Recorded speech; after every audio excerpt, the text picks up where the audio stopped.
Good afternoon. This lovely Thursday, January 28th, 3 days away from the end of month one of 2021. I got to ask you, how are you doing? How are you doing? So as we 3 days away from as we get ready to dive deep into breaking news and good news here at Travel Talk, I want to welcome you. Feel free to type in the comments below.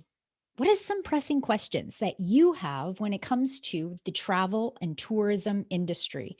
And please share this video because we need as many eyeballs on this as possible. Why?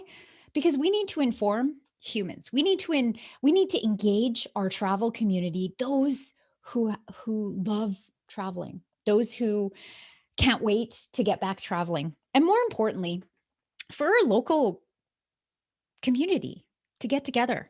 And so, as we wait here, right now, as you can see in the background, we are in Edmonton, Alberta, and it is a balmy minus 15 degrees. Looks like we have a little chance of snow over this evening, but that's not going to stop us from dreaming about the next destination that we want to travel to. So, let's get on. I want to see if I can share this video. I guess I'll have to do it after. Okay, so the update from this week is this. Mr. Justin Trudeau made an announcement on Tuesday morning, and this is what it reads. Travel represents a small portion of infections, but tougher rules are coming. The Canadian government is indeed beefing up its already strict travel restrictions, and an official announcement is coming soon. Prime Minister Justin Trudeau shared with the world on Tuesday morning, reiterating Canada's non-essential travel advisory, mandatory 14-day quarantine order, and pre-departure testing requirements. Trudeau reminded Canadians not to travel amid the COVID-19 pandemic. This is his words. We know that right now, only a small portion of infections are caused by Canadians coming back to the country. That being said, let me be clear. Every case is a case too many. Okay, Mr. Justin Trudeau, I got a question for you. You specifically said that travel represents a very small portion of infections. We're curious as to why travel and tourism has been completely annihilated when this isn't even one of the highest contributing factors. In fact, some of my research earlier today shows the Alberta pilot project that has been testing passengers returning to Calgary on day 1 and then again on day 5 represents less than 1.5% of positive cases of COVID. So what the heck is really going on here, you guys?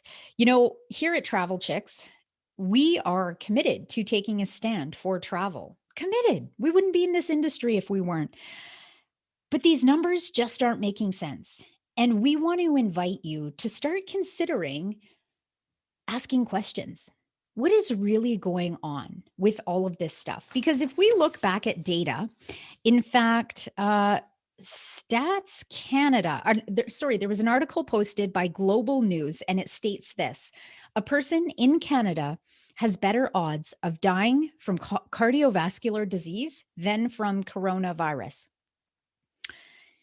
Isn't that kind of shocking?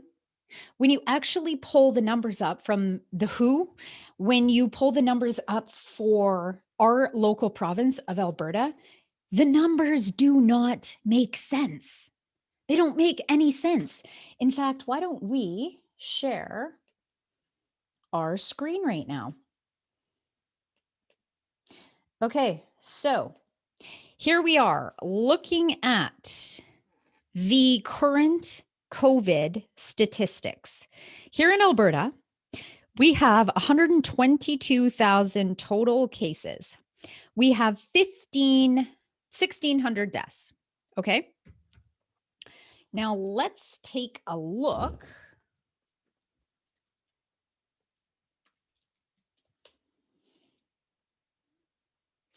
Alberta's population is 4.371 million. So if we take 1,600 deaths divided by 4.371, well, take a look at this. That represents 0.0003. So that is not even 4/1000ths of 1%. Doesn't that cause you to ask questions inside? Like, what is really going on? Some other breaking news we must share is the Alberta Pilot Project. As of January 25th, the participants in the pilot project here in Calgary, Alberta, Canada, they no longer can have an immediate quarantine lift. They have to quarantine for at least 7 days. So before it was 2 days, they had to wait for their second test result to come back. It is now 7 days. So please note, if you are returning to Calgary and you are taking the pilot screening test, you do have to quarantine for longer now. Nobody knows what's going to happen. You know, it raises a lot of questions, especially when we really truthfully look at the stats. Over 90% of people who contract COVID survive. The ones who pass away, you know, my heart goes out to you for sure. But the ones who pass away typically have complications that already existed inside of their body, the elderly, and those who are immune compromised. Okay. The question here remains, how come there is such strict travel guidelines when that is not the contributing factor of the COVID transmission? How come we're not focusing on quarantining the elderly? Wouldn't that make sense? Because they're the most opportune to contract this and not recover from it. Guys, we got to wake up.